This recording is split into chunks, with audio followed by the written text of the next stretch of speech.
Here we are back again with another update. This time, parties.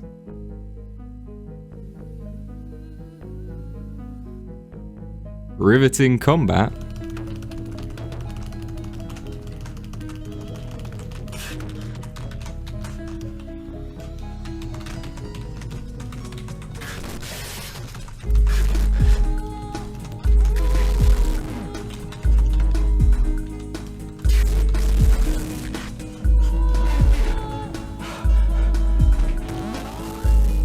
And a sign-up link?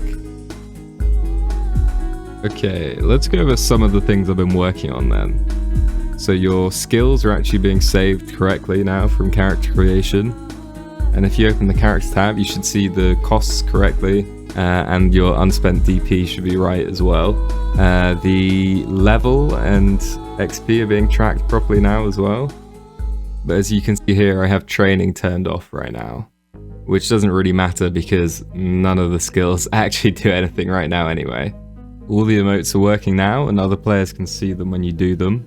Chat is also working and it comes in 4 different flavors currently. Out of character, which is zone-wide. Help, which is global. Party chat, which is also global within your party.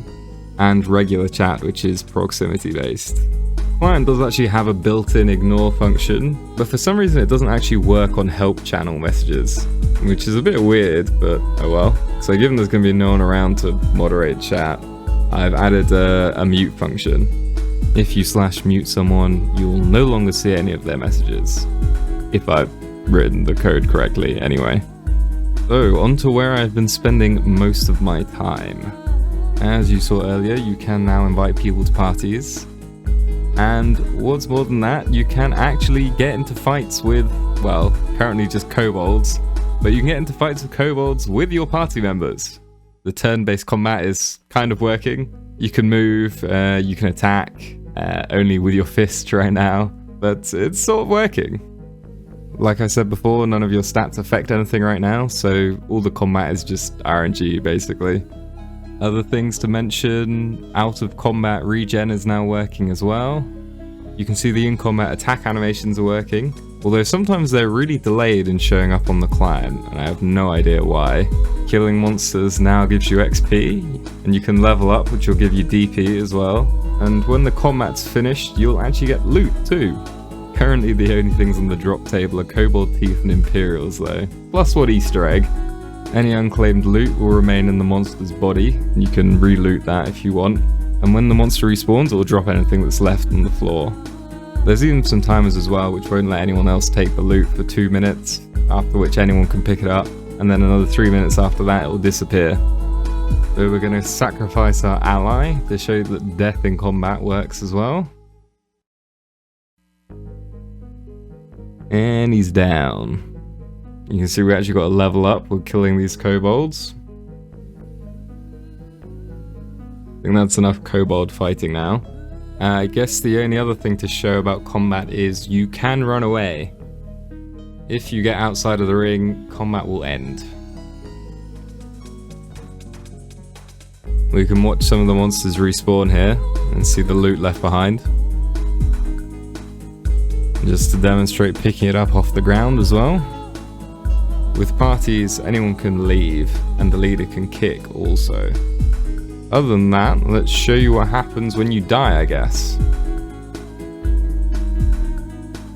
So, nothing much, but you can type /RTT to respawn.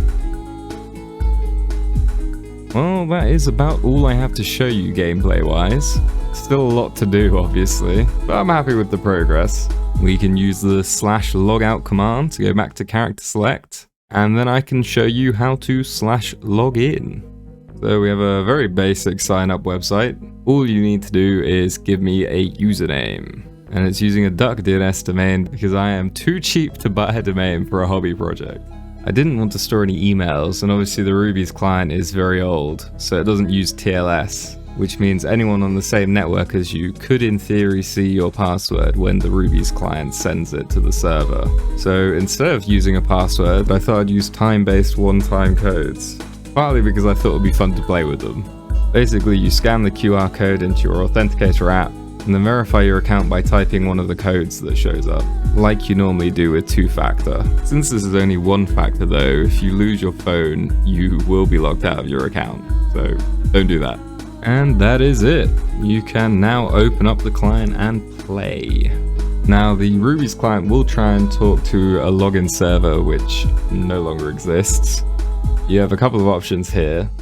Either you can patch the client, or probably the much easier option, you just add an entry to your host file to point that old login server domain to my server. I'll put some details about that in the description.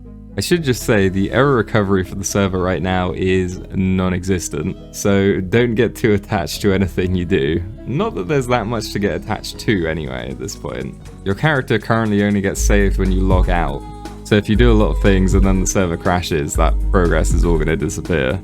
Anyway, let me know what features you would most like to see next, and I'll do my best.